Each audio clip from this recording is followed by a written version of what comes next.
last prophet in the world, last prophet in the world, last prophet in the world to show how to be closer to Allah. He is Muhammad sallallahu alaihi wasallam.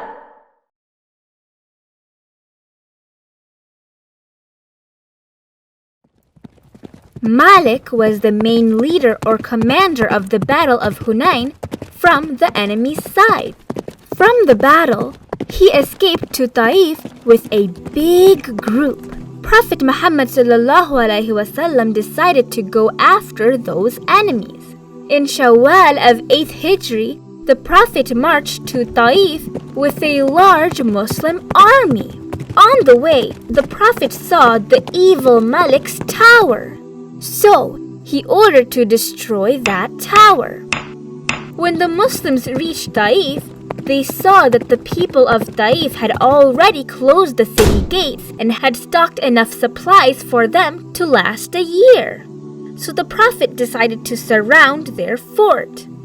From the inside, the people of Taif started to shoot arrows and stones. During that time, the Muslims lost some brave Muslim soldiers.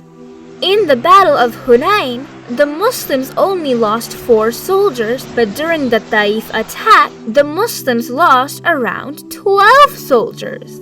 The Muslims also tried to drill a hole in the wall to get in the city, but the enemies dropped big stones and heavy metal things from the top.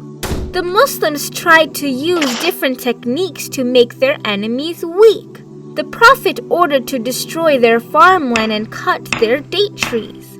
The people of Taif asked the Prophet not to destroy their garden and date trees. The Prophet accepted their request. To weaken the enemy's numbers, the Prophet told them that if any slave escaped from the city, they would be free. So, around 23 slaves used this opportunity and escaped from the city. The attack was very long and continued for more than 20 days. The Prophet finally decided to end the attack and went to Jarana, where the Muslims piled all of the items from the Battle of Hunain. There were 24,000 camels and 40,000 sheep or goats and lots of silver coin.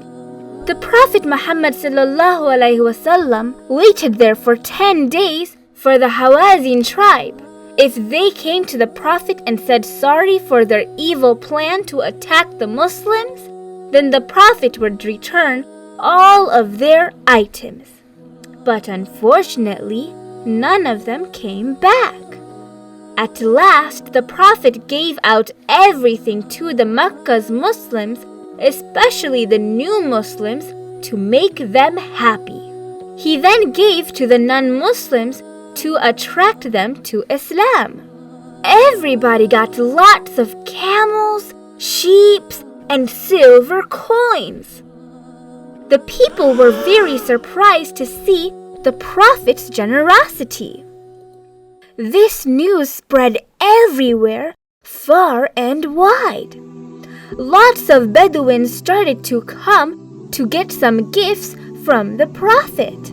The Prophet also gave out all of the prisoners to everyone. After he gave out everything, the Ansar, the Medina's Muslims, became very sad because they did not get anything. The Prophet mostly gave away everything to the Quraysh. But the Ansar fought for Islam and the Prophet very bravely. Even during the Battle of Hunain, when everybody started to run away, it was the Ansar who fought with the enemies very bravely. The Ansar always were in front of the line to protect the Prophet from the beginning. But after this battle, they did not get anything. When the Prophet realized the Ansar's feelings, he told Sa'ad bin Ubadah to bring every Ansar together so he could speak with them. The Prophet told the very sad Ansars that all of the people took the sheep and goats, but the Ansars would go back with the Prophet of Allah.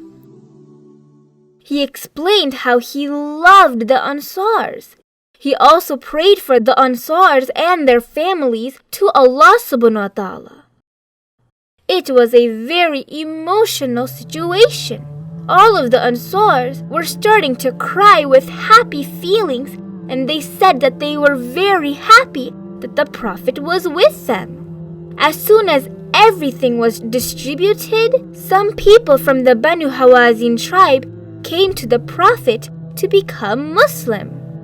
After becoming Muslims, they asked the Prophet to give back their families and properties that were taken away from them in the Battle of Hunain. They knew about Prophet Muhammad sallallahu alaihi wasallam kindness and generosity. The Prophet told them to come during Dhuhr prayer when all of the Muslims would come for the prayer. After the prayer, the Prophet told them he and his tribe, Abdul Muttalib, would return whatever they had. All the Muhajirin and Ansar said that they would also return their share. Within a very short time, almost all 6,000 prisoners were released. One of the prisoners was the Prophet's foster sister. As soon as the Prophet knew about her, he showed the highest respect to her. He also gave her a girl worker, lots of money and gifts before she left to her people.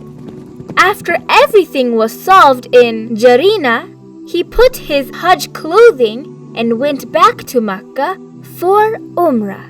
This was known as the Umrah of Jarana.